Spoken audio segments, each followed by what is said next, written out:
In the winter of 1692, the Massachusetts Bay Colony was a place of profound isolation and deep, abiding fear. The settlements clinging to the edge of the American wilderness were surrounded by a vast unknown forest that the Puritan settlers believed was literally hellish, the physical domain of the devil and his minions. Life in Salem Village, a small, fractious farming community a few miles inland from the more prosperous Salem town, was particularly harsh. Defined by bitter land disputes, political rivalries, and a rigid, unforgiving interpretation of Calvinist doctrine, the village was a tinderbox of anxiety and repressed tension. It required only a single spark to ignite an inferno of paranoia that would consume the community and become a permanent stain on American history. The spark came from the most unexpected of places: the household of the Reverend Samuel Parris. Parris was a merchant who had failed in business before turning to the ministry. A man with a brittle ego and a deep-seated insecurity about his position in the contentious village.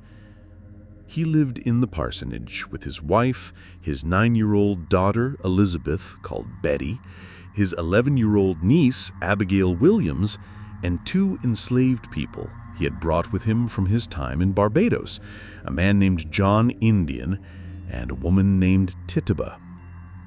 To break the monotony of the long, dark winter, Tituba would sometimes entertain Betty and Abigail with stories from her homeland, folk tales, rituals, and fortune-telling games. Sometime in January of 1692, the girls, joined by a few other young women in the village, began experimenting with these forbidden arts. In the kitchen of the Parris home, they dropped an egg white into a glass of water, a folk method of divination meant to reveal the trade of their future husbands. What they saw in the swirling albumin, however, was not a tradesman's tool, but something that resembled a coffin. The game had taken a terrifying turn. Almost immediately afterward, the girls began to behave strangely. They fell into fits, contorting their bodies into impossible positions, hiding under furniture and crying out in pain. They complained of being pinched and pricked by invisible forces. They would fall into trances, their limbs frozen, and then erupt into frantic, nonsensical babbling. Reverend Parris, horrified, initially suspected physical illness. He called upon the local physician, Dr. William Griggs. After a thorough examination, Griggs could find no natural cause for the afflictions. With all earthly explanations exhausted, he delivered the diagnosis that would set the tragedy in motion. The evil hand is upon them. The girls were not sick. They were bewitched.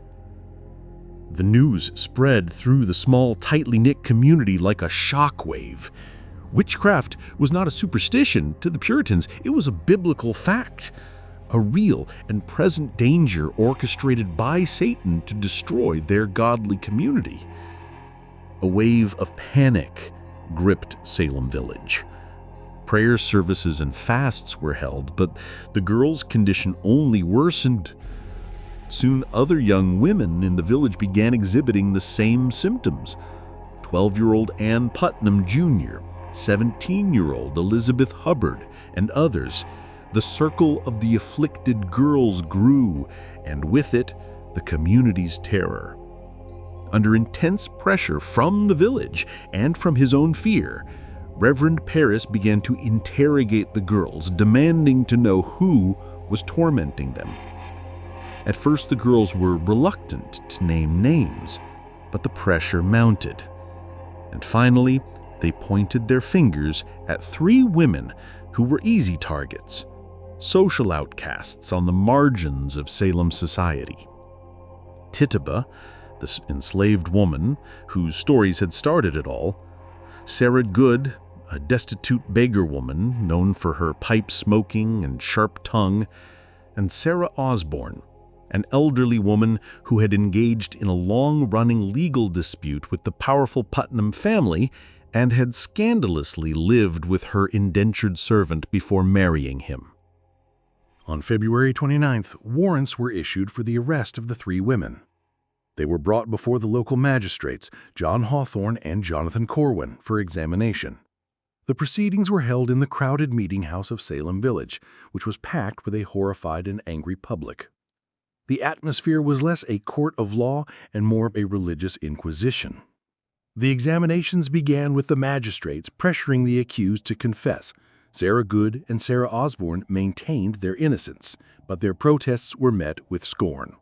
When the afflicted girls were brought in, they immediately fell into fits, screaming that the women's specters were attacking them in the courtroom. It was spectral evidence, testimony about the invisible demonic form of the witch that would become the terrifying, unassailable cornerstone of the prosecutions. Then came Tituba's turn. After initially denying the charges and likely fearing for her life under the stern questioning of her master, Paris, she broke. She confessed, and her confession was a masterpiece of horror that confirmed the community's deepest fears. She spoke of signing a devil's book, of being ordered to hurt the children by a tall, dark man from Boston. She described riding on sticks through the air with other witches, and she named both Sarah Good and Sarah Osborne as her co-conspirators. Most terrifyingly, she claimed there were other witches in Salem, many more, all working to destroy the Puritan community. Her confession transformed the panic into a full-blown hunt. The devil was not at the edges of society, he had infiltrated it. No one was above suspicion. The three women were sent to jail in Boston to await trial. But Tituba's confession had opened the floodgates. The afflicted girls, now empowered and at the center of a terrifying drama, began naming more and more people. The accusations were no longer confined to the poor and marginalized. In March, they accused Martha Corey, a devout and outspokenly skeptical church member. Her arrest sent a new wave of fear through the community. If a woman like Martha Corey could be a witch, then anyone could. She was followed by Rebecca Nurse, a 71-year-old woman of impeccable piety and reputation, beloved by most of the community. Her accusation revealed that the witch hunt had moved beyond reason and would now consume even the most righteous. The jails began to fill with the accused. The colony's governor, Sir William Phipps, established a special court of oyer and terminer, or to hear and determine, in May to handle the overwhelming number of cases.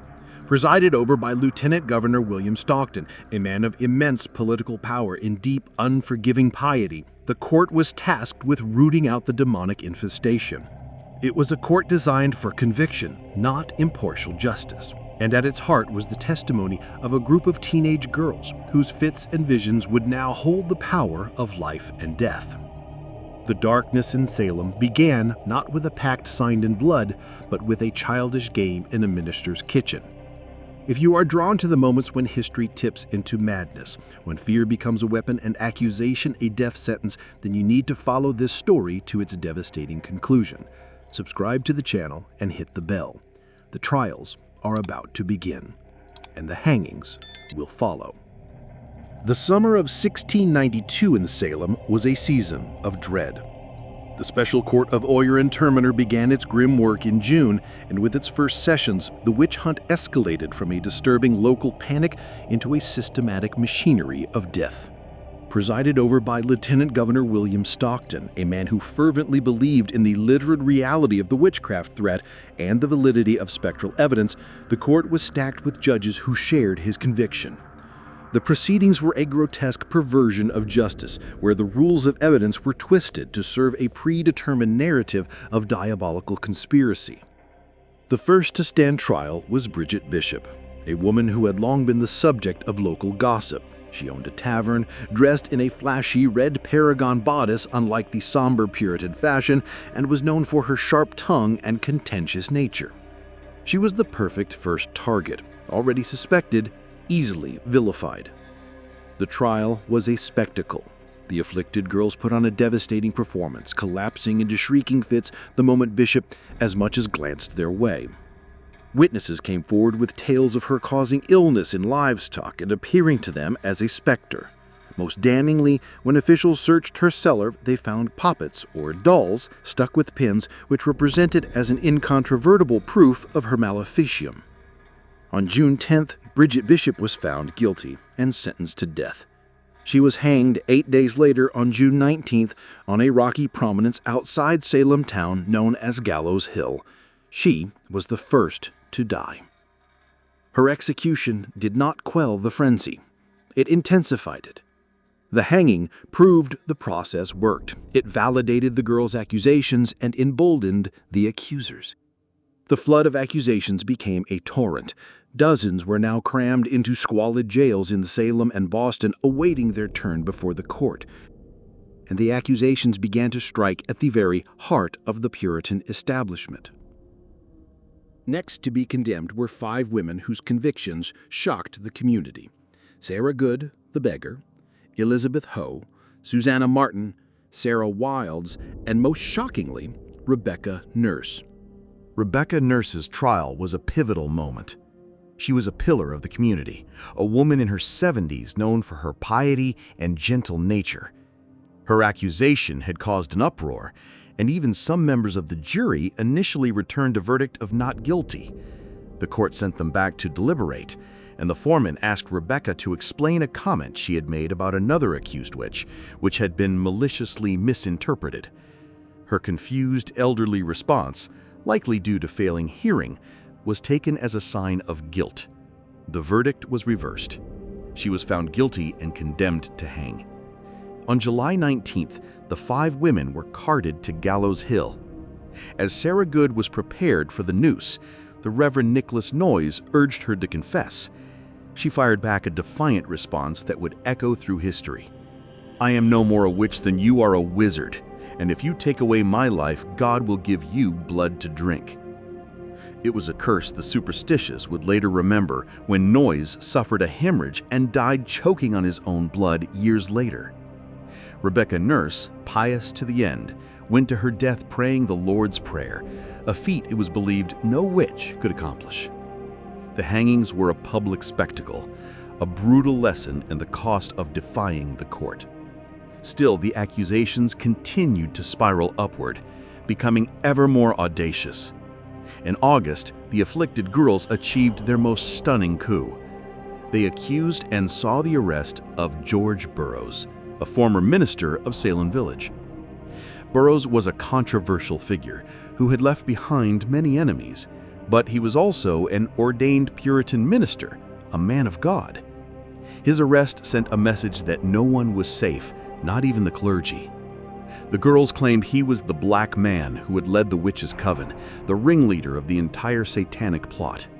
The court also condemned and executed 5 more people in August: John Willard, who had become skeptical of the trials and begun questioning the accusers; George Jacobs Sr., an elderly man whose own granddaughter testified against him; John Proctor, a prosperous, respected farmer who had loudly denounced the proceedings; and Martha Carrier, who was accused of being the Queen of Hell.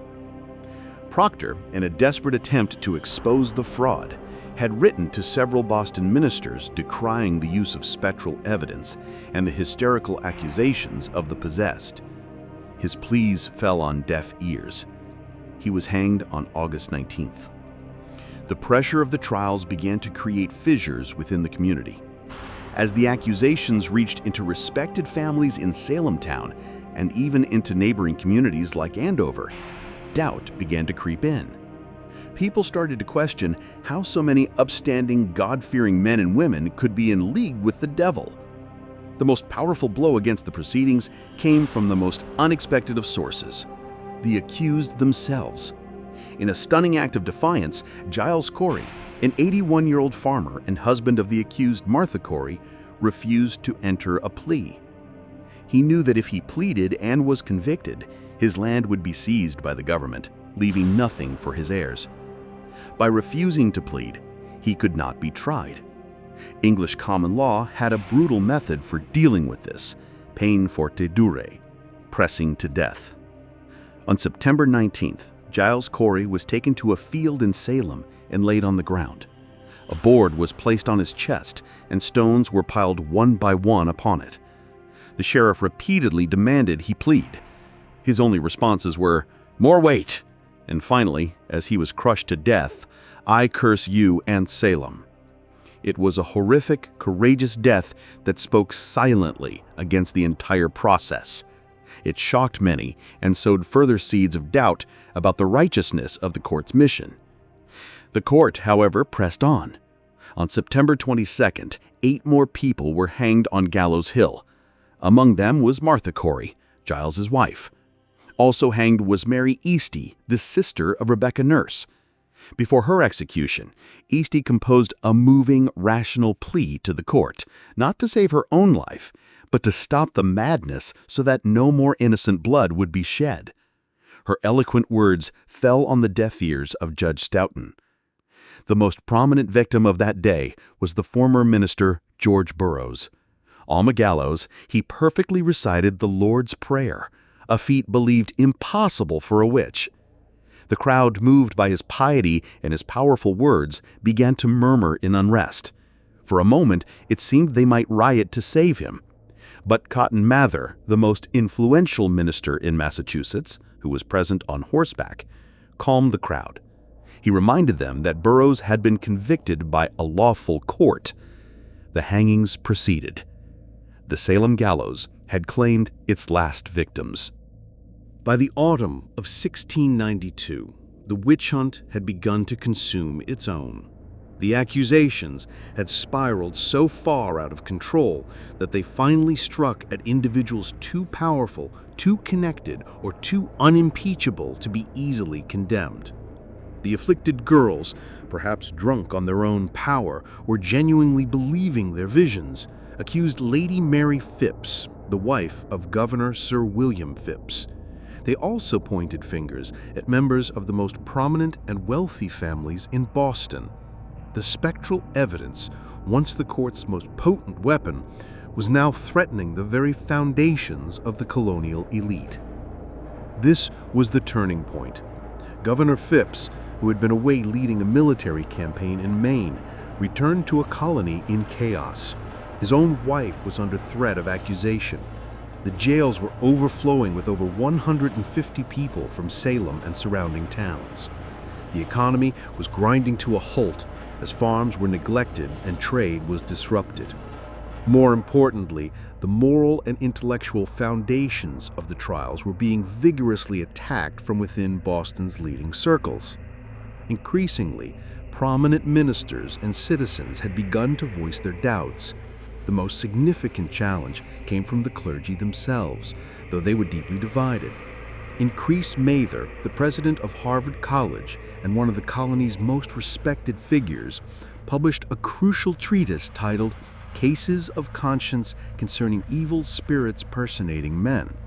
In it, he argued forcefully that it was better that 10 suspect witches should escape than that one innocent person should be condemned. Most importantly, he and other ministers condemned the reliance on spectral evidence, stating that the devil could indeed take the form of an innocent person. This theological argument struck at the very heart of the court's methodology. Facing this mounting pressure, economic collapse, and the threat to his own family, Governor Phipps acted. In October, he formally banned the use of spectral evidence in any future trials. Without the testimony of invisible specters, the cases against the accused collapsed.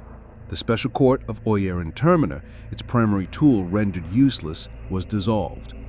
In its place, Phipps established a superior court of judicature to handle the remaining witchcraft cases.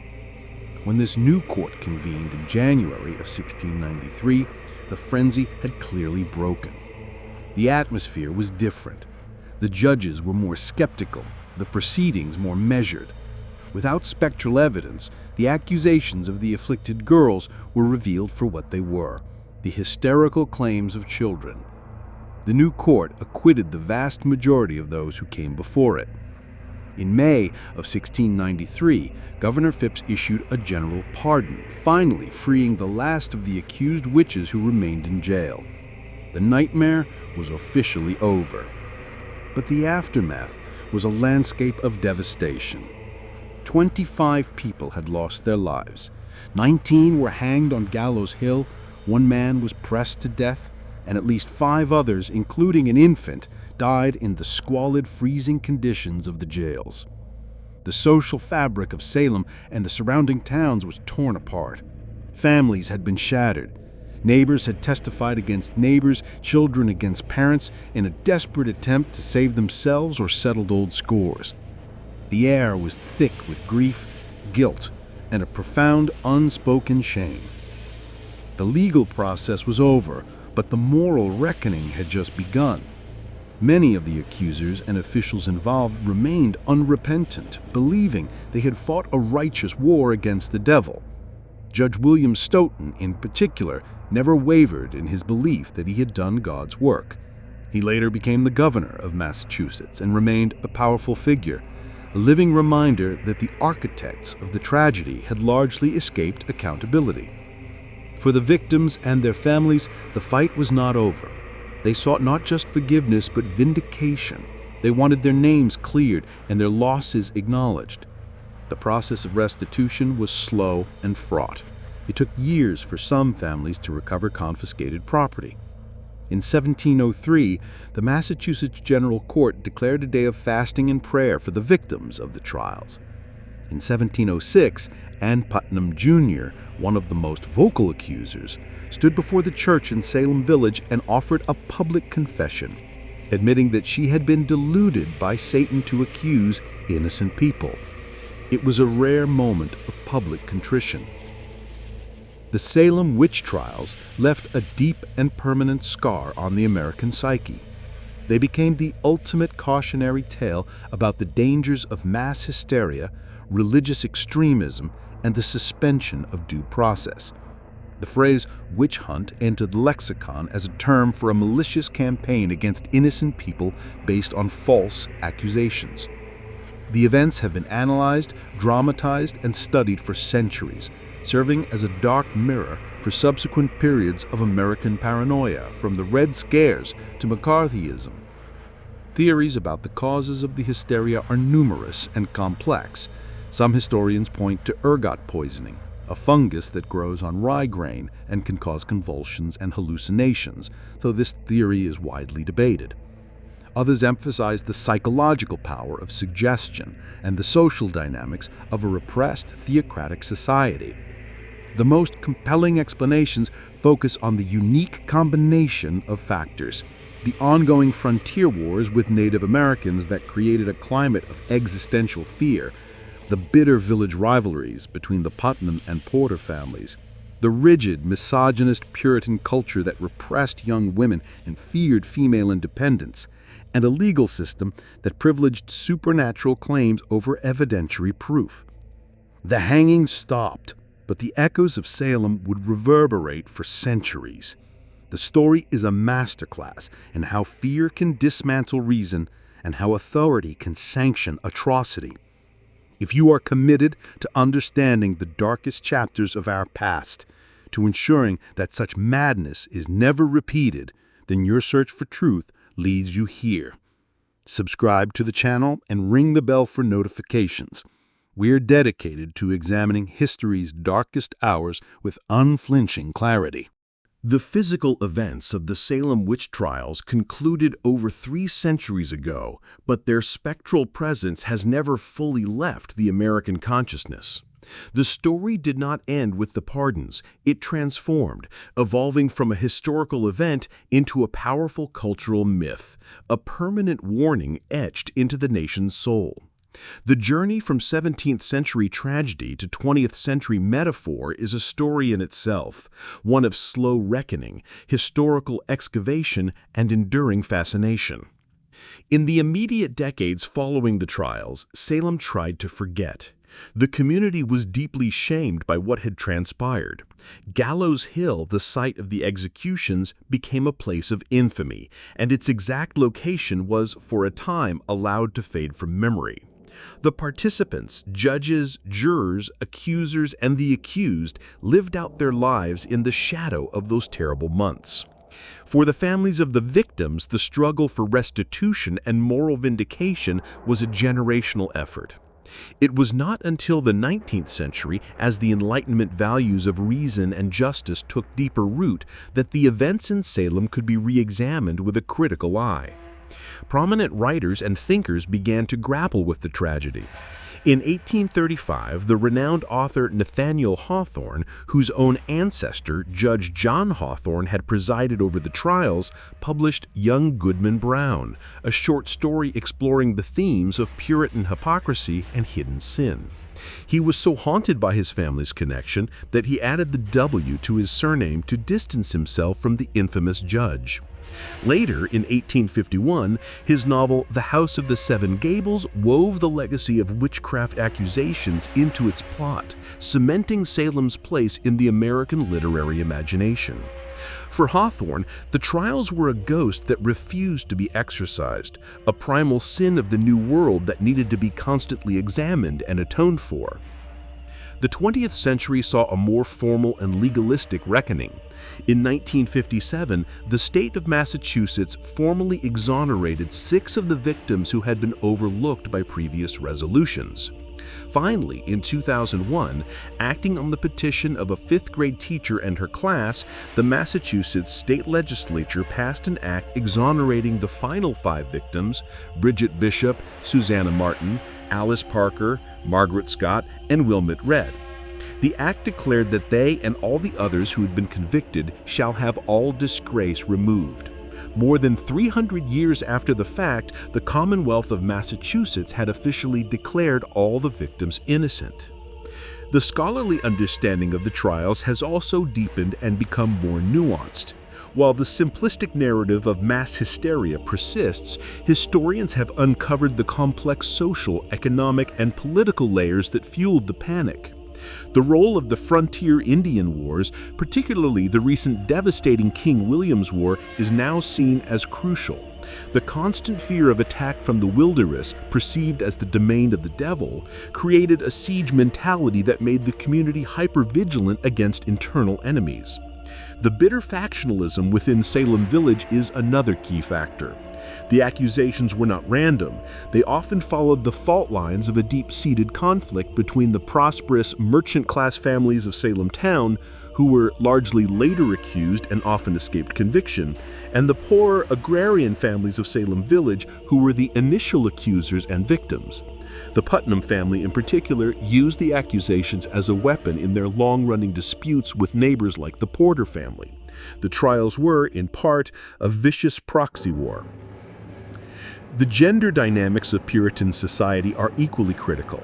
The vast majority of the accused were women, particularly older women who lived outside the strict norms of patriarchal control, widows who owned property, women who were outspoken, or those who had inherited money and lived independently.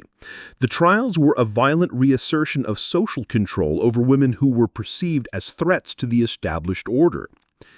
Today, the town of Salem, Massachusetts has a deeply complicated relationship with its history. It has become synonymous with witchcraft, a global destination for the curious, the spiritual, and the macabre. The city's economy is heavily invested in tourism centered on its dark past, with witch museums, ghost tours, and Halloween celebrations that attract hundreds of thousands of visitors. This commercialization is often criticized as being disrespectful to the memory of those who died. Yet it also ensures that the story is never forgotten. Beneath the kitsch and commerce, a more solemn remembrance persists. The Salem Witch Trials Memorial, dedicated in 1992 on the 300th anniversary of the trials, is a simple and powerful tribute. It consists of 20 granite benches projecting from a stone wall, each bench inscribed with the name of a victim and the date of their execution. It is a place of quiet reflection, a stark counterpoint to the commercial frenzy, forcing visitors to confront the human cost of the tragedy. The legacy of Salem is a permanent part of the American legal and cultural framework. It is invoked whenever fear threatens to override evidence, whenever othering leads to persecution, and whenever groupthink demands conformity at the expense of justice. The names of Bridget Bishop, Giles Corey, Rebecca Nurse, and the others serve as eternal reminders of the fragility of civil society and the catastrophic consequences of abandoning reason for rumor and justice for collective fear. Their story is not a relic of a superstitious past. It is a living lesson, a shadow that stretches from Gallows Hill into the present day, warning us of the witch hunts that are always possible when we see demons in our neighbors instead of ourselves. The story of the Salem witch trials is often told as a finite event, a discrete episode of madness that flared up and was extinguished. But to view it as such is to miss its most profound and enduring meaning. The trials did not simply end. They seeped into the bedrock of American culture, becoming a foundational narrative about identity, fear, and justice. The echoes of those long-ago accusations and executions can be heard in every subsequent period of national paranoia, every campaign of suspicion, and every time a society is asked to choose between faith and facts, between security and liberty. The psychological impact on the survivors and their descendants is a story largely untold but deeply felt. The accused who were released from jail returned to communities that had turned against them. They carried the trauma of their imprisonment, the stigma of having been named witch, and the grief for loved ones who had been executed. Their properties had often been seized or neglected. Rebuilding their lives required a resilience that is almost unimaginable. For the accusers, the burden was different, but no less heavy. Some, like Ann Putnam Jr., lived with a lifetime of public guilt. Others likely buried their complicity deep, rationalizing their actions as a necessary defense against evil. The social fabric, torn apart by neighbor testifying against neighbor, took generations to mend, if it ever truly did. The trials also had a chilling effect on the Puritan theocracy itself. While the ministers and magistrates never lost their official power, the events of 1692 dealt a severe blow to their moral authority. The spectacle of the colony's most pious citizens being hanged on the word of hysterical girls exposed the fatal flaws in a system governed by divine revelation rather than empirical evidence.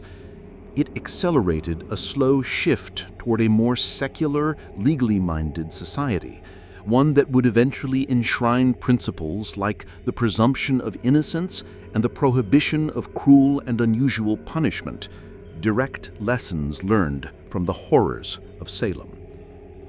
The metaphor of the witch hunt has proven to be one of the most enduring and flexible in the American political lexicon. It was invoked during the Red Scare of the 1920s when suspected communists were persecuted.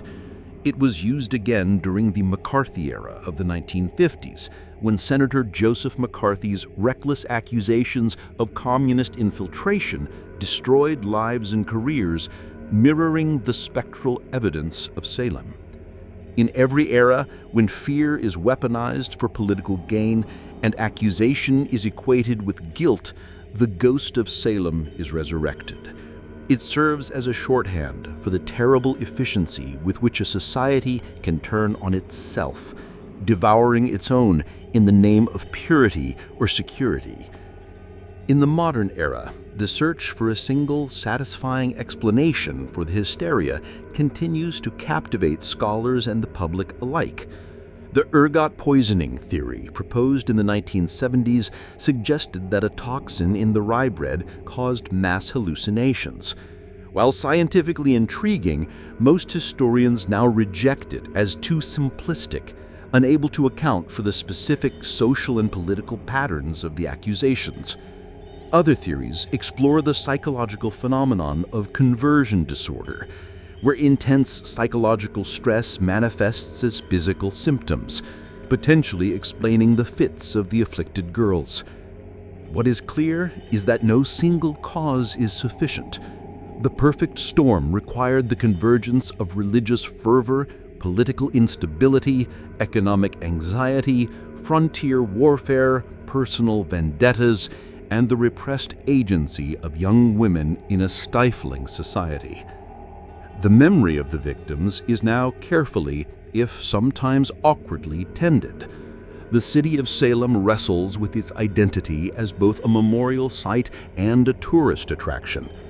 Beyond the souvenir shops and Halloween kitsch, serious historical work continues.